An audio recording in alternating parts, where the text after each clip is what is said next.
খেজুরের গুড়ের মুড়ির মোয়া খুবই টেস্টি হয়ে থাকে, খুবই মজাদার হয়ে থাকে। হ্যালো বন্ধুরা, আসসালামু আলাইকুম।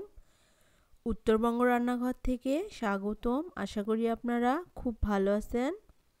আমি আজকে আপনাদের সঙ্গে খেজুরের গুড়ের মুড়ির মোয়ার রেসিপি শেয়ার করব। এই রেসিপি খেতে ভীষণ টেস্টি হয়ে থাকে, ভীষণ মজাদার হয়ে থাকে, আর বানিয়ে নেওয়াও খুব সহজ। চলুন তাহলে এই রেসিপি কিভাবে বানিয়ে নেওয়া হয়েছে দেখানো যাক। প্রথমে আমি একটি চুলায় কড়াই বসিয়ে দিয়েছি। এখানে এক বাটি গুড় দিয়ে দিচ্ছি।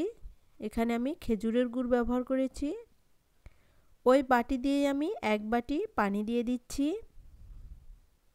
এখন চুলাটি আমি অন করে দিয়েছি।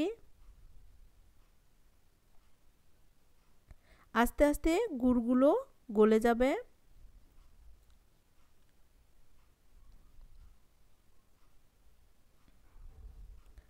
দেখুন বন্ধুরা, গুড়গুলো গলে গিয়েছে।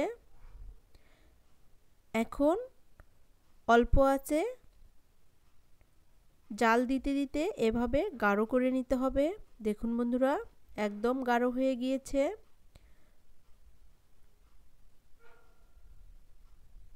যখন চামচটা তোলার পর যখন সুতা বের হবে এই গুড় থেকে, তখন মনে করবেন যে মুড়ির মোয়ার জন্য পারফেক্ট হয়ে গিয়েছে। এখন আমি মুড়ি নিয়েছি। এখন যে গুড়গুলো জাল দিয়েছিলাম ওই গুড়গুলো দিয়ে দিচ্ছি মুড়ির মধ্যে। এখন খুব ভালো করে নেড়েচেড়ে নিব।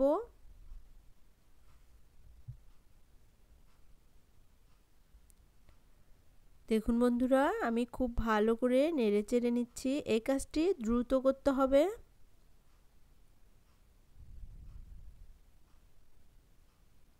মিশিয়ে নেওয়া হয়ে গিয়েছে।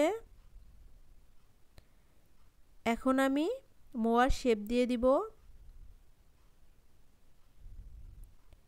এই কাজটি অবশ্যই গরম গরম অবস্থায় করতে হবে, না হলে হবে না।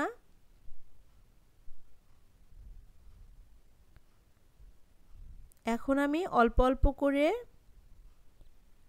মুড়ির মোয়ার শেপ দিয়ে দিচ্ছি।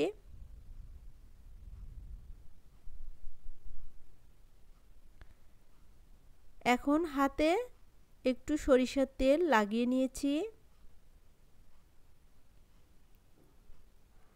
এখন অল্প অল্প করে নিয়ে আমি মুড়ির মোয়া বানিয়ে নিব।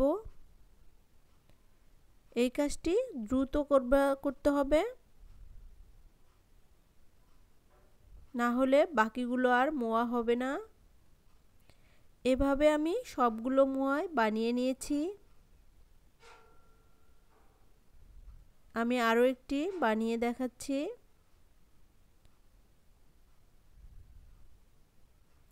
সবগুলো মুড়ির মোয়া আমার বানিয়ে নেওয়া হয়ে গিয়েছে। দেখুন বন্ধুরা, আমি সবগুলো বানিয়ে নিয়েছি। আমি কয়েকটি দেখাচ্ছি। কত সুন্দরভাবে হয়ে গেল এই মুড়ির মোয়াগুলো। এই মুড়ির মোয়াগুলো খেতে ভীষণ টেস্টি হয়ে থাকে। অনেকেই এই মোয়া আঠালো ভাব করতে পারেন না, এজন্য আমি যে প্রসেসে